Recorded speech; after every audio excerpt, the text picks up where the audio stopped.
ये 2 से 2:30 बजे के करीब एक गाड़ी हरे कलर की बोलेरो गाड़ी हमारी नाइट मोबाइल टीम ने देखी और वो भागने की कोशिश कर रही थी। उसको रोकने की कोशिश की, उसके पीछे गए। तो जब काफ़ी जद्दोजहद के बाद गाड़ी का ड्राइवर और उसके साथ एक और आदमी था, वो भाग के चले गए। बट एक बोलेरो गाड़ी है में मेरी क्रीम कलर की, इसमें हमने गांजा पाया जिसका वेट टोटल 381.600 kg, जिसकी वैल्यू अप्रॉक्सीमेटली 25 लाख होती। और ये गाड़ी ग्रीन कलर की है और इसको फेक BSS की गाड़ी बनाया गया है।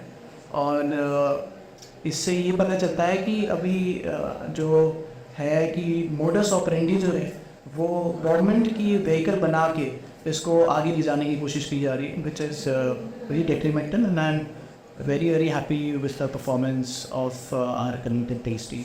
तो हमारे नाका पार्टी के ऑफिसर और night mobile officer Babar Mahajan ji भी थे, और उनके साथ हमारे और स्टाफ था जिन्होंने इसको पक्का।